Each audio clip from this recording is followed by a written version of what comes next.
Oh, perfect timing, Yagami-san. And here I was about to go without you. Are you ready to visit Mamiya-san?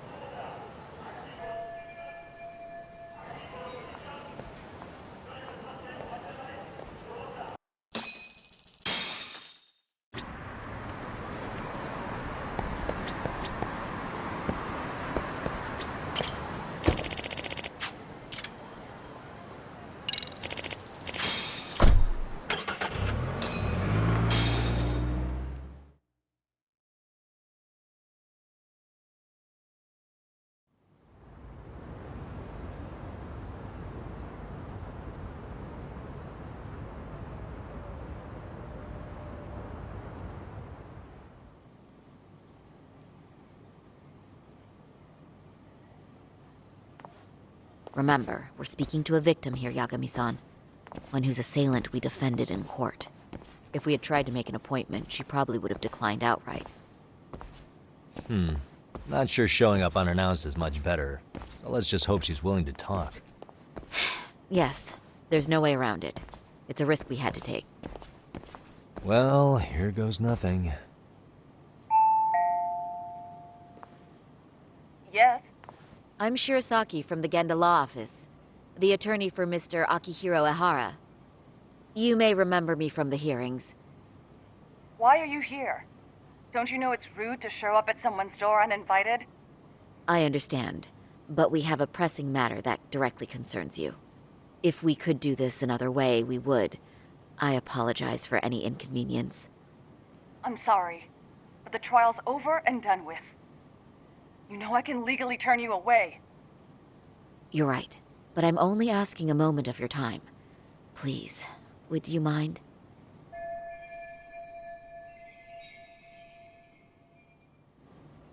I don't have time for this. I'm going to have to ask you to leave. Wait, before you do that. Sorry to butt in. I'm Yagami, a detective helping Saori here out. And?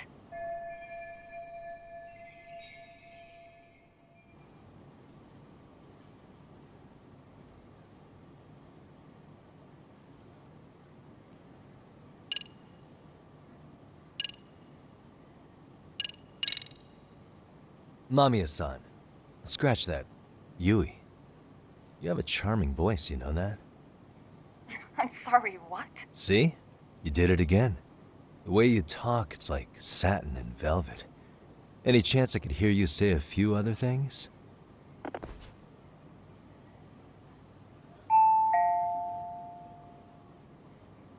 Do you know how tempted I am to slam the door in your face right now?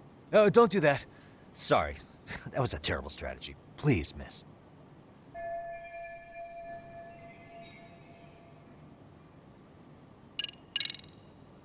Are you aware of the trending video that's leading people to believe Ahara committed murder? Thing is, the victim was confirmed to be alive in Yokohama until the morning of your own incident. And since Ahara was on the train with you, they're ruling him out as a murder suspect. So, what is it you're getting at? Just trying to ensure you're in the clear from any of that unfortunate business. If we could do this now, we'd never bother you again. All we need is 10 minutes of your time. How absurd. We're only trying to help, but if later would work better for you, we could always come back another time. With our supervisor, of course. That visit would probably be more formal. There'd be paperwork, audio tapes, you know the drill. You'll want to clear your schedule. I really don't have time for any of that. No, I understand, and it's entirely our fault. We thought we'd do this casually, but we really should have been more by the book. But it is a murder case, so we do have to make sure our paperwork is in order here. Now, would you prefer to schedule a date to accommodate a more formal interview? You said 10 minutes if we do it now, right? We'll make it as painless as possible. All right. Hold on. We really do appreciate it. Well, I'm impressed. I'm also not sure I should trust a word you say ever again. Really? I did get us in the door, didn't I? I'm joking. I do appreciate the help. Now let's not screw this up. This is likely the only conversation we'll have with Mamiya-san.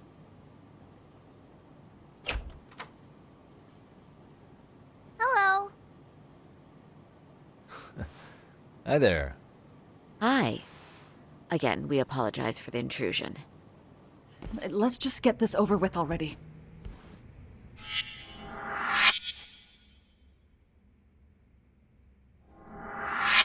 Okay, bye-bye. We'll make this quick.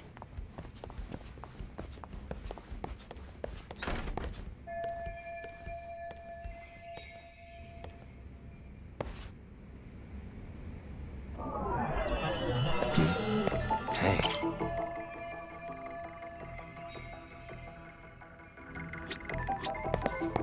Suspicious.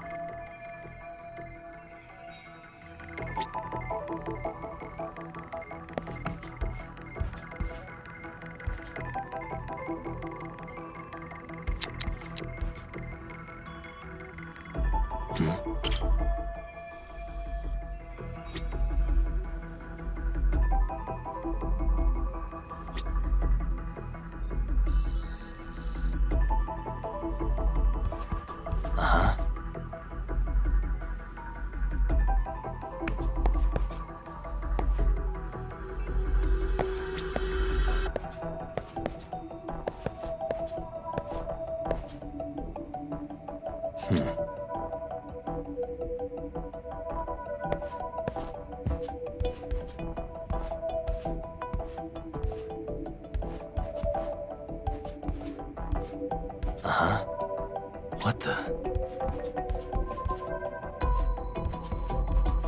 Suspicious.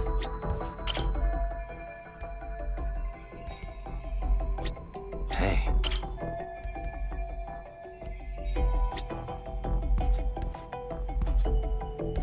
Suspicious.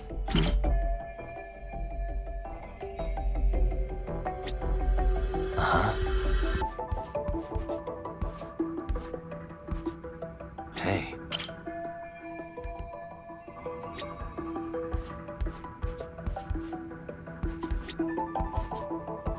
What the?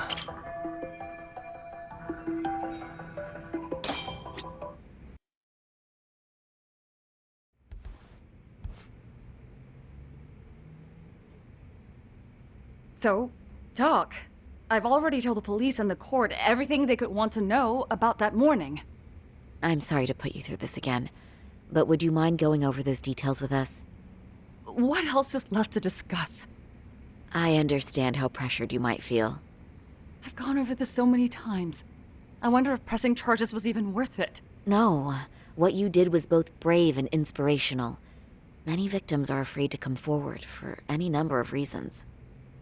Your voice might give them courage to find their own. Ironic, hearing this from that predator's defense team. Well, perhaps.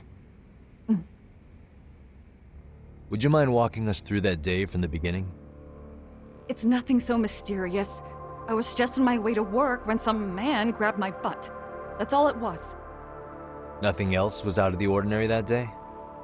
Correct. Not to pry, but where is your husband today? Still at work? He usually doesn't get home until later. On that note, I have to feed my son, so let's get this wrapped up soon. We'll try our best to. Moving along. On that day, you and Ahara-san boarded the train bound for Ikebukuro, correct? Had you ever seen the man before then? No. At least not that I can recall. How many times must I go over this? Your lawyer friend here already knows everything I have to say. What do you gain by getting me to repeat things? That's the thing. Yagami-san here is a specialist. He can take whatever you repeat, analyze it, and draw up an entirely new conclusion. Right? Of course. That's exactly why I'm here.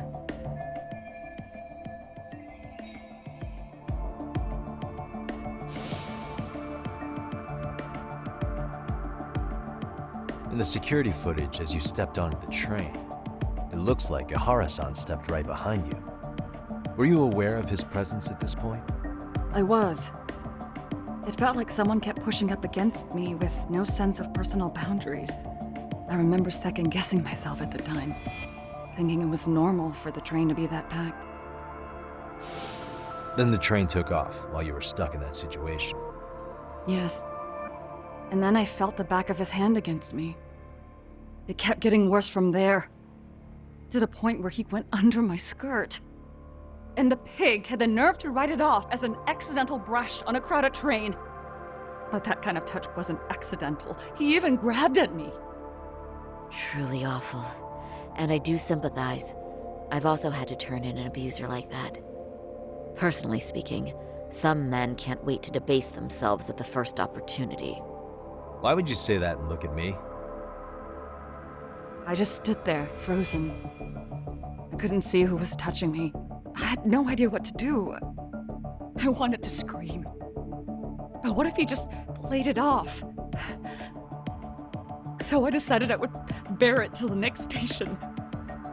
Are you okay, Mommy? I'm fine, sweetie. We're just having a bit of grown-up talk. Are you hungry? Uh-huh. Then go read your book and wait over there for Mommy. We're almost done.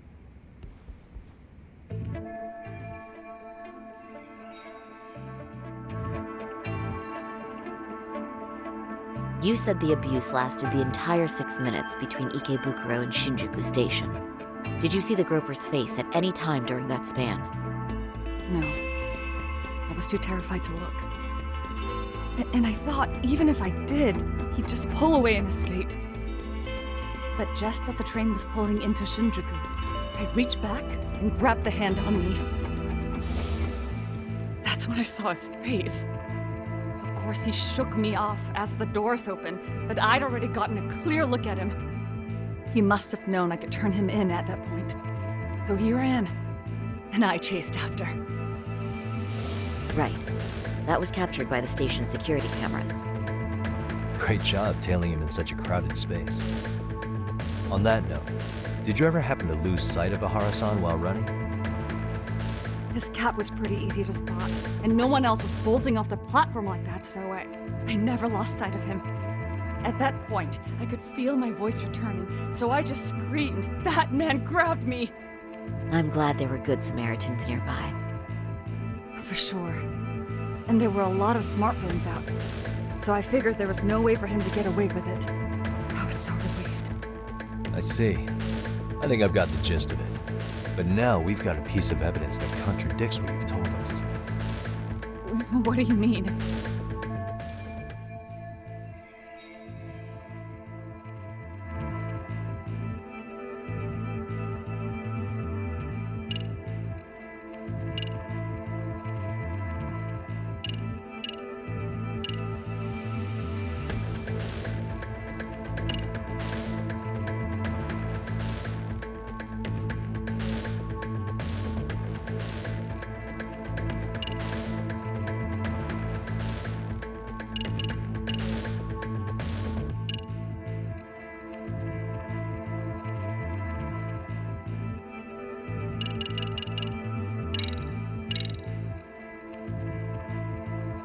Despite what we just went over, wouldn't you say this contradicts your account of the incident? I'm not sure what you mean. Did I say something odd? No, Yagami-san is currently the odd one here. Oh, shoot. Yeah, that wasn't what I had in mind at all. If you'll allow me to rephrase.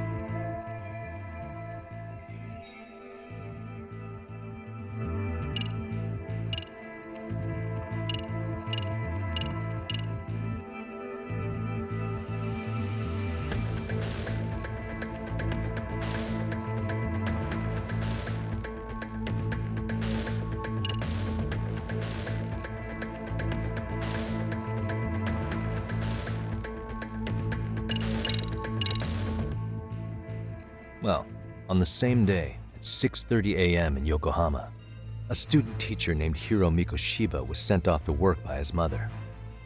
But he was soon abducted near his home, only to be found dead much later in Ijincho. Is that... According to the video, Ahara-san here is the murderer. what? He killed Miko Shiba in cold blood to get vengeance for his bullied son. His kid was about to graduate high school, but instead, he took his own life. So Ahara took it upon himself to punish his son's torment. That's awful. But now we come back to the issue here. If this footage is authentic, then Ahara-san couldn't have been your assailant. The victim's estimated time of death and Ahara-san's time of arrival in Tokyo simply don't allow for it. It's just not possible for someone to make that commute. But there's the flip side. If Ahara-san was in fact your assailant, it would mean this murder footage is a fabrication. I don't know what you expect me to say after all this. Right? Now you know how we're feeling. That's why we came to see if you had any leads for us. So that's what this is about. After hearing your story, I have no doubt you endured a lot that day. Which would obviously mean that murder video was faked. Then, who shared that video? And why? Wish I knew. Based on the quality, something this convincing would need quite a budget. Whether it's CG on top of real murder footage, or just a rock-solid AI creation, no way it was cheap. So why go through all this effort to fake a murder? Who would benefit from it? But I have to say, I feel much closer to piecing this puzzle together with your help today. Thank you very much for your time. Yes, and rest assured, this will be the last time you see us. Our apologies for the unexpected visit, and for dredging up unpleasant memories. It's fine. So long as this is really the end of it all.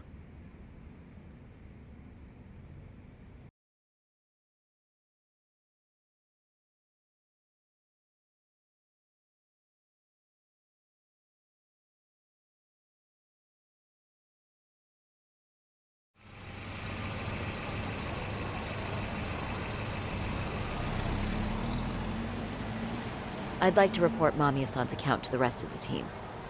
Can I count on you to be there? Sure. Let me give Kaito-san a heads up. All right, then I'll see you there.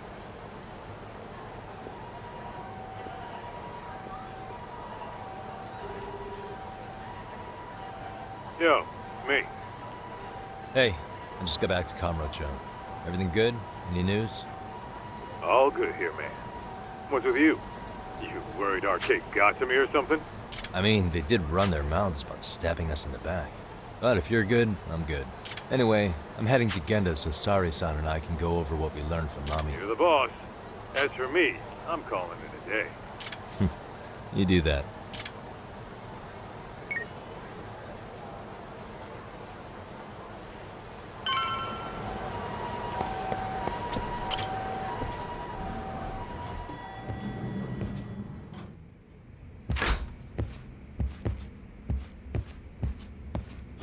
Are we ready, Yagami-san? Let's start with our visit to Mamiya-san, if that sounds reasonable to you. Yeah, let's start there. So, the victim's story is completely in line with her court testimony, huh? That's correct. There wasn't anything new to pick up. Unfortunately. In which case, should we look into the murder video instead? Like, figure out how they made it? Let's not get ahead of ourselves here. Whether that tape's fake or real, someone had to put it online, right? Do we have any theories on who that might be?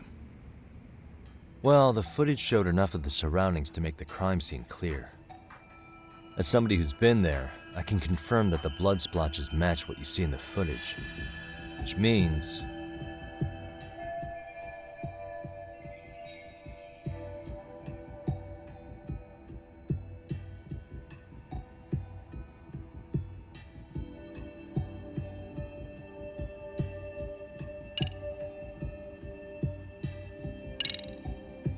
the murderer's accomplices have to be the ones who posted it for him.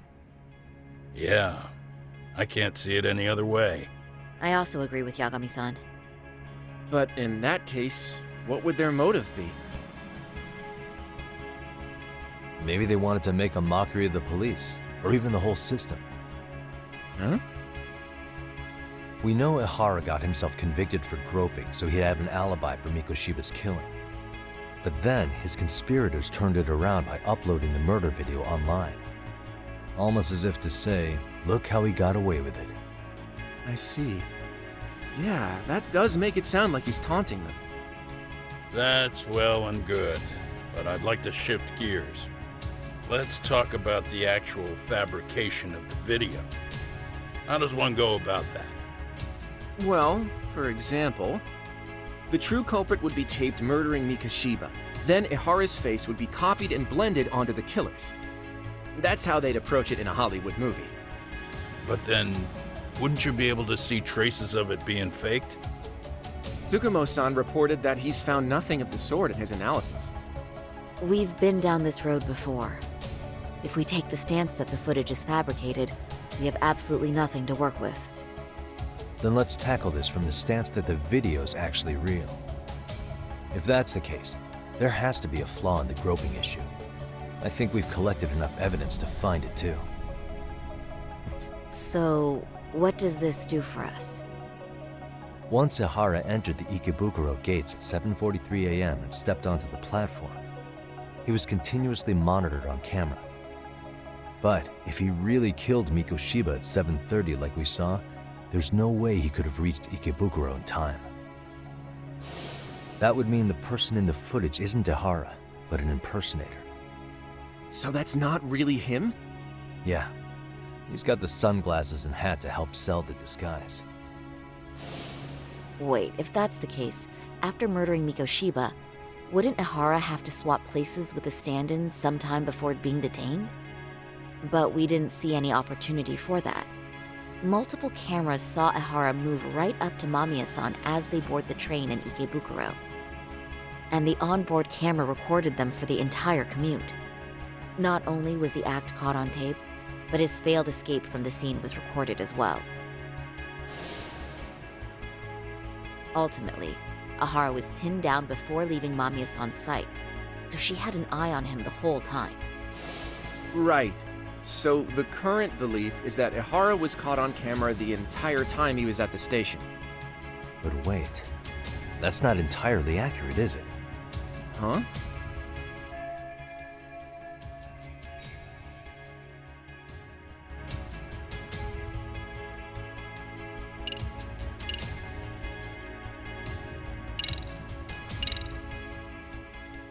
Remember how we mocked up a diagram of the Shinjuku station platform? Yeah. Oh, wait! That's it! You could be onto something. There's a point where Ahara wasn't on camera at all. What is this point you speak of? Let's all go over the diagram so that everything will be clear.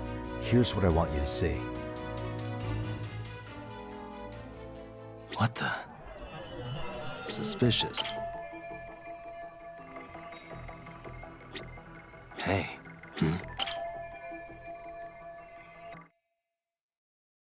It's very brief, but there's a moment where Ahara and Mamiya-san can't be seen by the security cameras. The dotted lines on the arrow represent the camera's blind spot. It does appear so.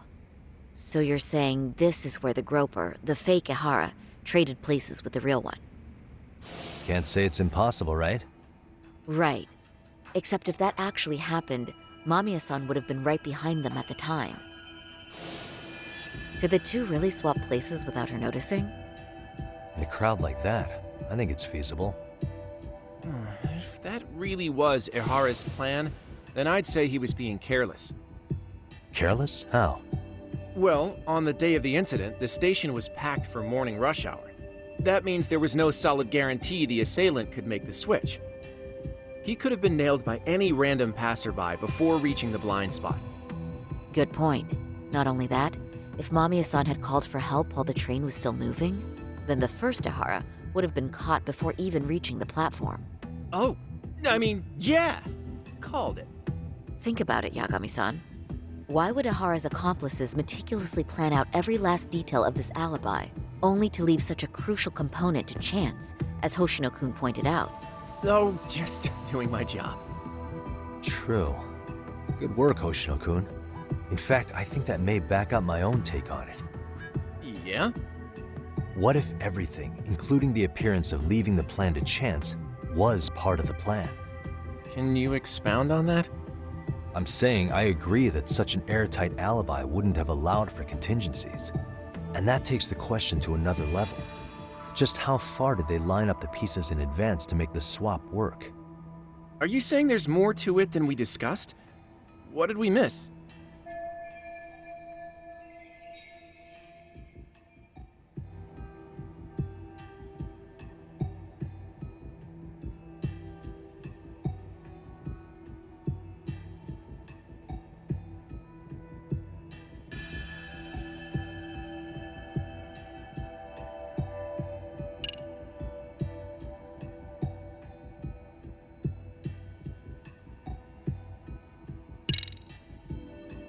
I know this won't go over well, but what if Mamiya was colluding with Ahara all along?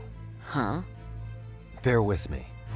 Let's say Mamiya was in on this and knew about the imposter in advance. If that's the case, the swap could happen right in front of her and no one but the three of them would know. You're saying the victim of a groping conspired with her assailant beforehand? That's ridiculous. Let me just say, I'm only trying to work out how a swap like that would be guaranteed to work. Now, if Ahara and his stand-in both know that Mamiya will pretend not to have seen them, they can trade places in the blind spot with impunity. Conversely, if Mamiya wasn't in on the plan, the idea of a swap would never work. We can say with certainty that she would have seen the swaps, so... She could have even called attention to the real Ahara the moment he stepped in. That way, the people around her would be focused on chasing the correct assailant. The rest is as we know it. They caught Ahara and detained him until the police showed up. Hold that thought. If your theory is accurate, what about Ahara's trace evidence? Remember that fibers of the victim's underwear were detected on his hand. Well, that can also be explained by Mamiya being in on the plan. For example, while the stand-in was showing himself at the security cameras, Mamiya could have easily provided Ahara access to a pair of underwear at the same time. Maybe the stand-in loitered around for so long because he was letting everyone else get themselves in place. It's not impossible. We can work out the other details later, but the point is, Ahara's murder alibi is shot if Mamiya was involved.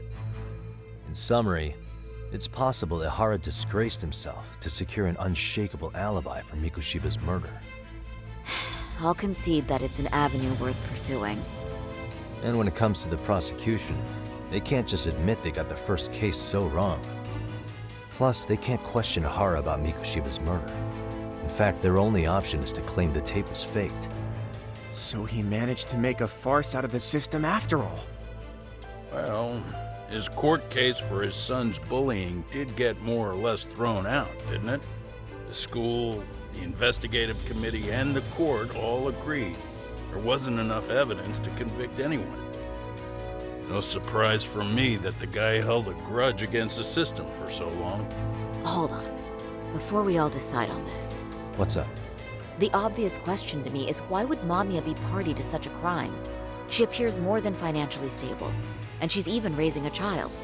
So why would she do something so enormously risky as helping establish a murder alibi? Yeah, I haven't gotten that far yet. But maybe she was promised something that far exceeds the risk. Or maybe Ahara has some kind of dirt on her even? Enough to make her help with a murder? What sort of secret would be big enough to force someone into that corner? What info do we have on Mamiya anyway? Maybe we can spot a connection to Ahara through her profile. I'll pull her information. Just a second.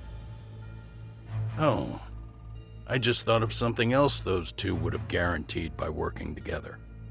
What's that? If Ahara wanted to use this crime as a murder alibi, he needed it to blow up into the public eye.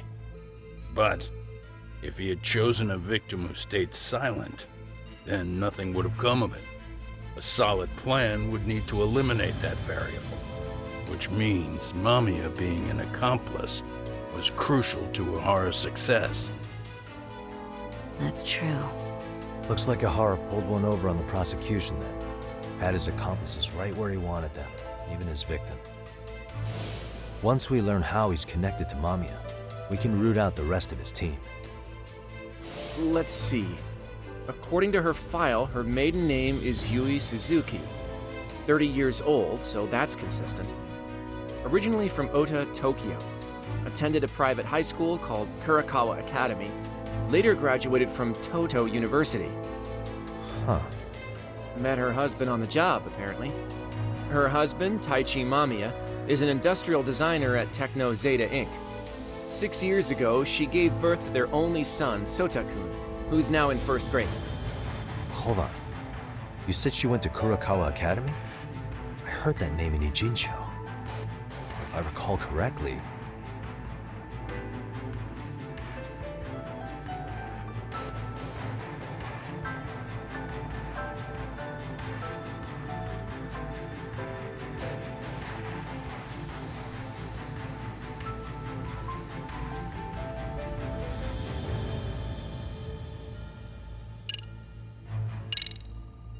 That's not where Tsukuma went, was it? Before, closing himself off to the world? Nah, Tsukumo-san studied remotely. He told me that when we were out having drinks one night. Wait, Tsukuma went out drinking with you? Yeah, we had fun. What did you guys even talk about? Hey, why am I getting grilled all of a sudden? I agree. This is nowhere near relevant. Yagami-san, what were you saying about Kurakawa Academy? Oh, right.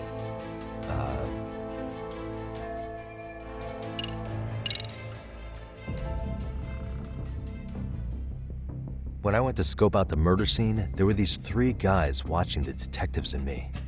They told us they were just checking things out, but they mentioned they're Kurakawa grads too. You have any ID on you? Will my license work? Kake-san, age 30.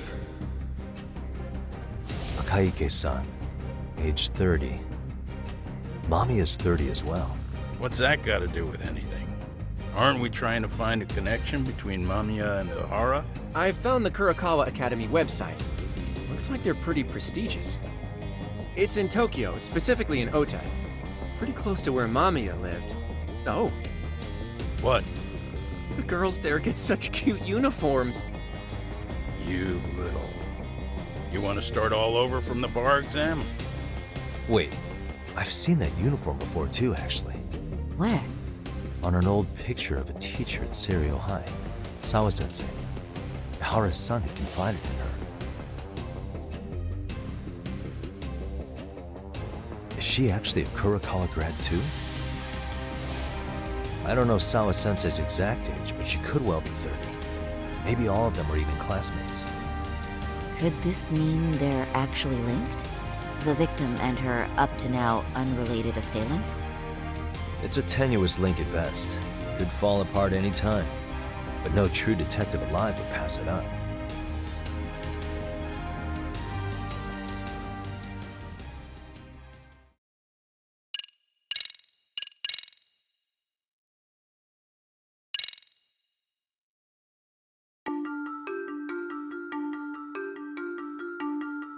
A previously unseen link is established between the groper and the victim.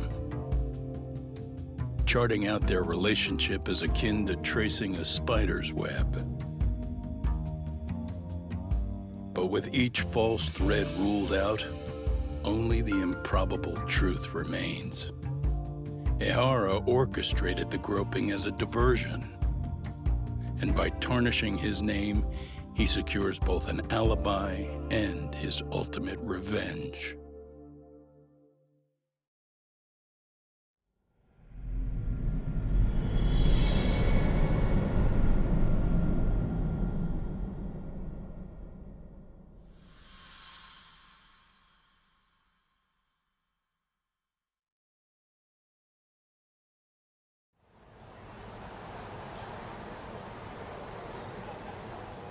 Hiromi Shiba's murder was sparked by the bullying of Toshiro Ahara, who committed suicide 4 years ago.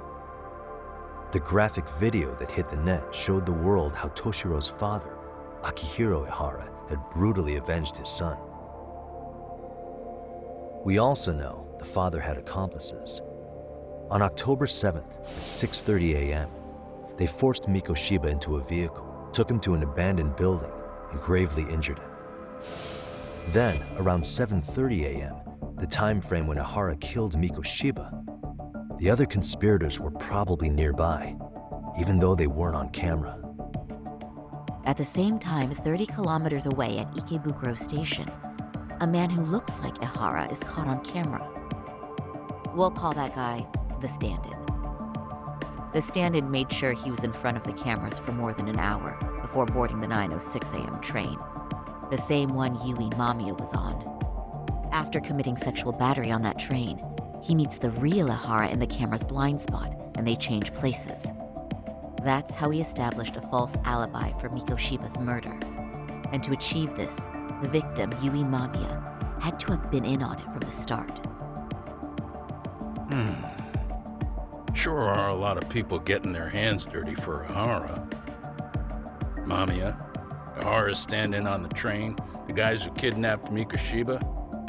How did some troubled cop manage to recruit so many allies? Well, one person that comes to mind who might be the key to all this is Yoko Sawa. She's a teacher at Seiryo High. She was the only adult Toshiro-kun ever told about the bullying, and she supervised Miko Shiba as a teacher before he disappeared. On top of that, she's a Kurakawa Academy graduate, same as Mamiya. Those trespassers at the murder scene were also from Kurakawa. Since they're all about the same age, it's possible they were all classmates. So you're saying these classmates are also Ahara's murder accomplices? If we consider Yoko Sawa the central link, that's very possible. We do know that as a teacher, she felt deep remorse for Toshiro-kun's suicide. Maybe she recruited her old classmates to help Ahara take his revenge. Yeah, best not to rule that out. Though I'm hoping that's not the case. Why's that? It's just, she's a really good teacher. She's passionate, responsible.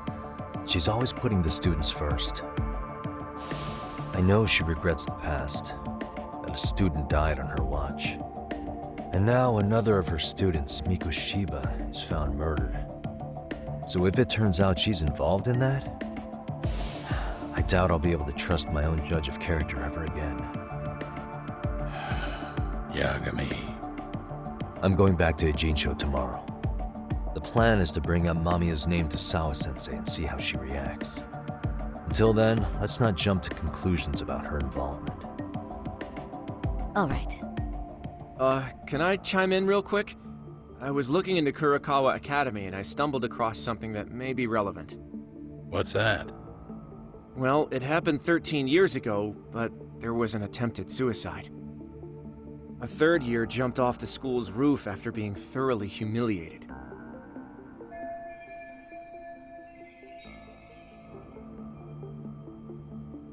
Actually, Sawa-sensei mentioned that. She said it was a boy in her class. Right, that's gotta be the same case then.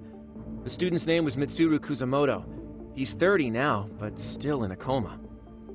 Huh, and all that info's on the net? It wouldn't be normally, but his mother happens to be Vice Minister of the Ministry of Health. Ever heard the name Reiko Kusamoto? Not once. I have. It was on the news. They were talking about her and her son.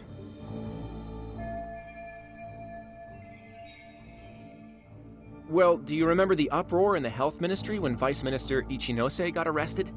Apparently, his successor couldn't contain the resulting chaos, which is when Kusamoto-san got tapped to lead.